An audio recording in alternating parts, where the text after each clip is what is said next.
मैं doctor Jyoti Kumari, assistant professor, PG department of Sanskrit, Rajendra college, Jayaprakash विश्वविद्यालय, छपरा।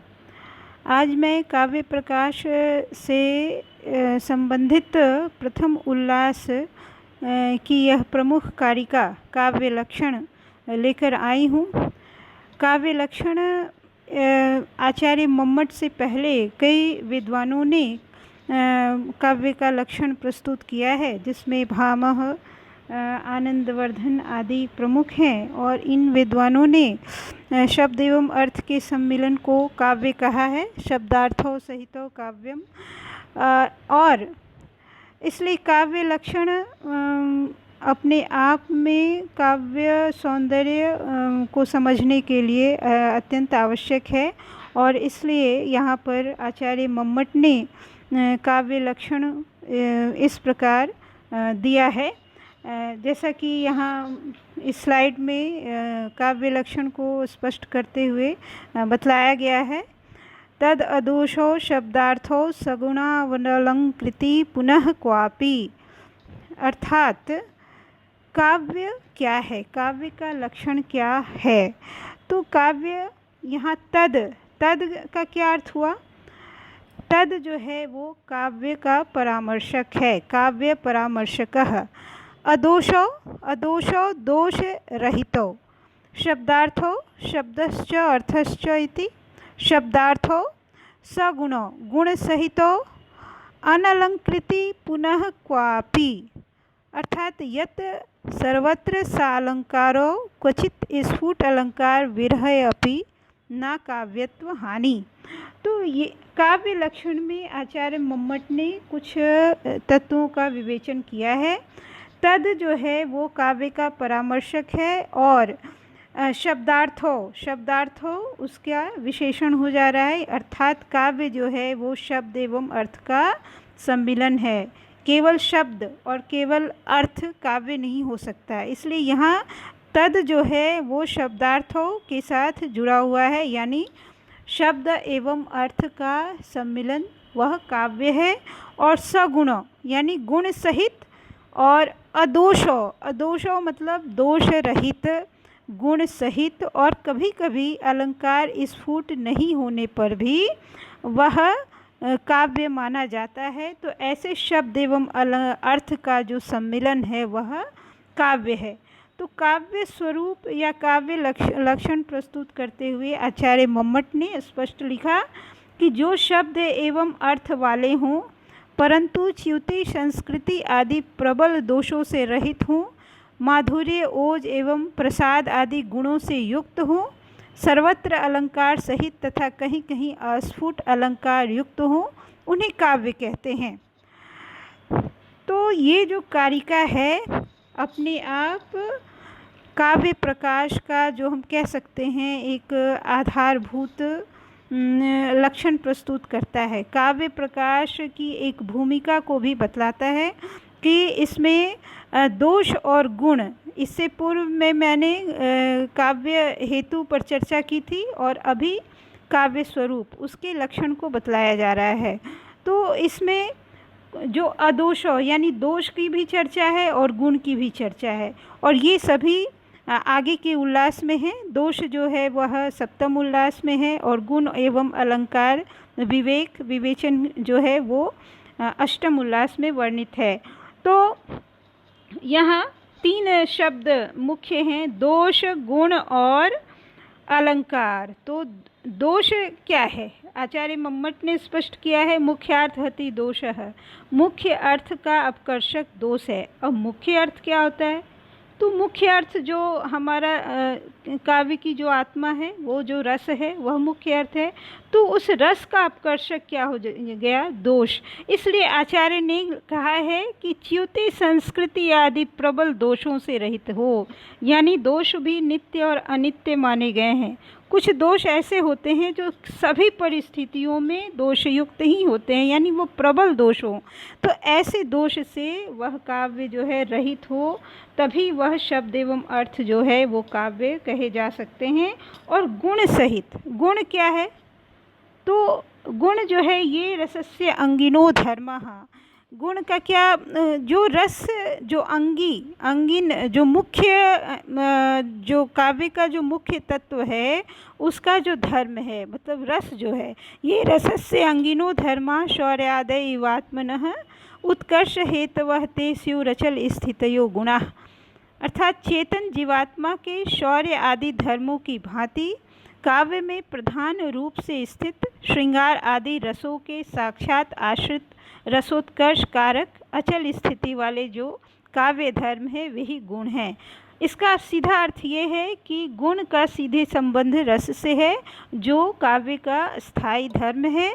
और तो इस तरह अगर हम गुण नहीं हो, काव्य में गुण का अभाव हो, तो वो क्या काव्य की आत्मा को दूषित कर देगा, इसलिए वह काव्य लक्षण नहीं हो सकता, ऐसी रचना काव्य में नहीं आ सकती।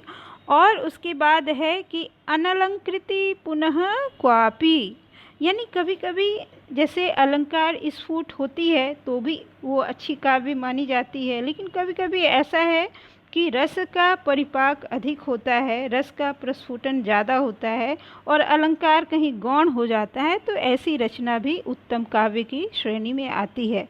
तो इस तरह आचार्य मम्मट का जो यह काव्य लक्षण है उसमें सबसे अधिक ये परिमार्जक है, सबसे अधिक उपादेय माना जाता है, क्योंकि आरंभ में जैसा कि मैंने आपसे कहा कि काव्य लक्षण में इससे पूर्व में रीतिवादी, रसवादी, ध्वनि, अलंकार आदि की चर्चा हुई है।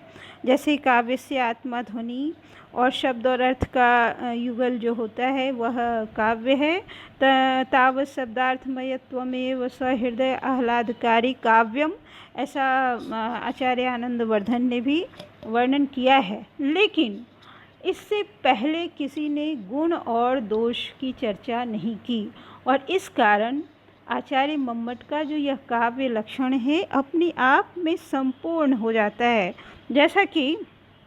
जैसे कोई बच्चा है, वो जब शरीर धारण करता है तो उसमें गुणाधान और दोषापनयन, ये दो प्रक्रिया की जाती है, तो इससे क्या उसका शुद्धिकरण होता है। उसी प्रकार काव्य को एकदम जो काव्य का जो उत्कृष्ट काव्य की जो परिकल्पना है वो दोष रहित और गुण सहित के रूप में ही हो सकती है। इसलिए काव्य जो है शब्द एवं अर्थ क्या है, काव्य का शरीर है, तो उस शरीर में गुणाधान एवं दोषापनयन आवश्यक है।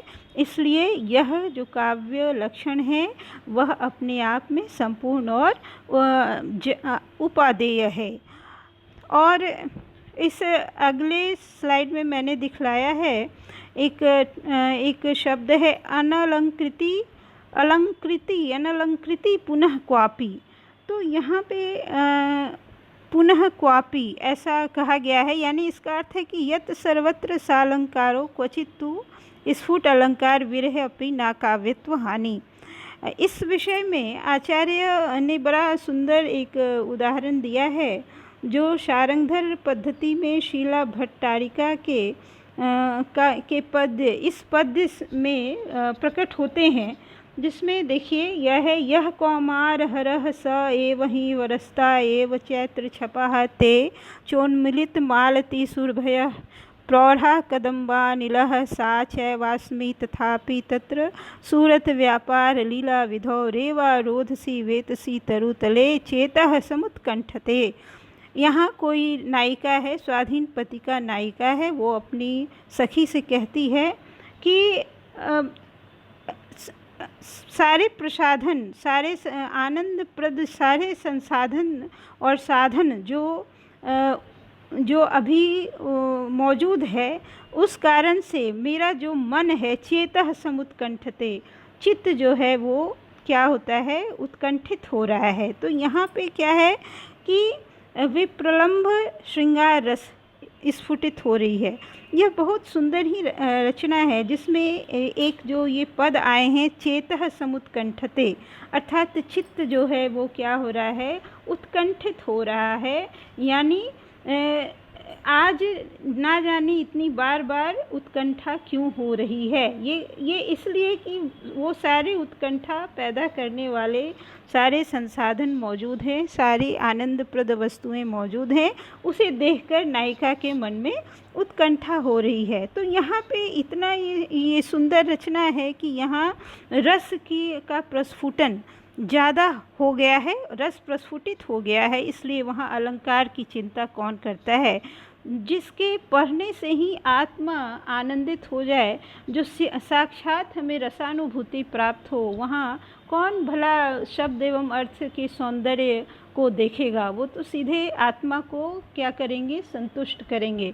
तो वहाँ अलंकार की कोई आवश्यकता नहीं है। और यही इस पद्य में आचार्य मम्मट ने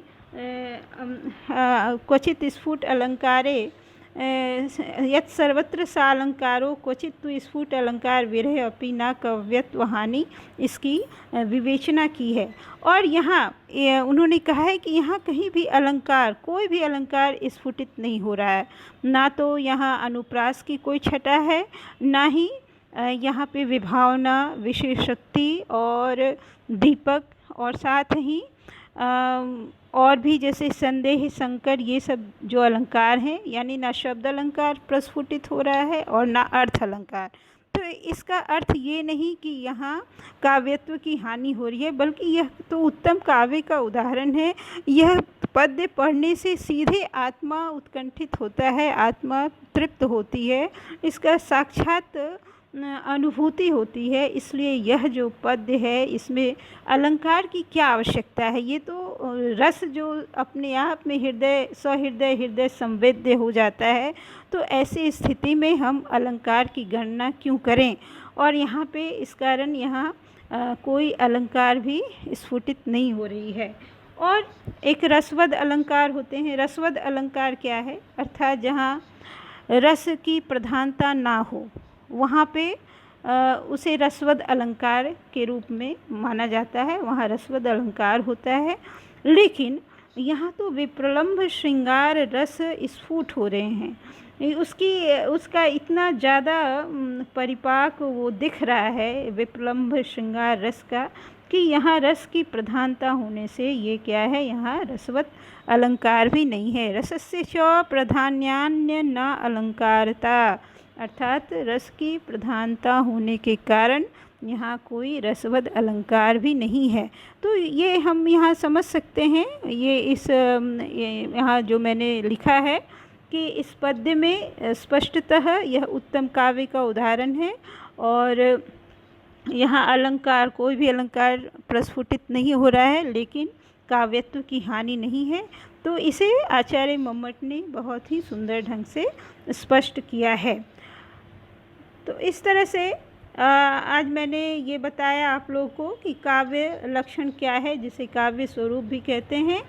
और इसमें कुछ बातें हैं, ये मम्मट का जो काव्य लक्षण है वो अन्य संस्कृत आचार्यों द्वारा दिए गए काव्य लक्षण से इसलिए विशेष हो जाता है कि उन्होंने दोष और गुण दोनों की चर्चा की है, और बड़े ही स्पष्ट रूप से बताया है कि काव्य शरीर और काव्य आत्मा दोनों को किस तरह से दोष जो है वो उस काव्य की आत्मा को क्षति पहुंचाती है। तो इसलिए दोष का रहित रचना जो है और गुण सहित रचना, वो ऐसी शब्द और अर्थ वाली जो रचना है वो काव्य है। तो काव्य लक्षण में कुछ तत्व आते हैं जिसमें दोष है, गुण है, और अनलंकृति पुनः क्वापि, यानी अलंकार रहित होने पर भी कभी कभी काव्यत्व की हानि नहीं होती है। मतलब यह जरूरी नहीं कि वह सर्वत्र अलंकार सहित ही हो, कभी अलंकार की कमी होने पर भी वो काव्य तत्व की हानि नहीं होती। तो ये काव्य स्वरूप में यही प्रमुख तत्व है। और आगे की क्लास में मैं इसकी अगली कारिका को बताऊंगी। धन्यवाद।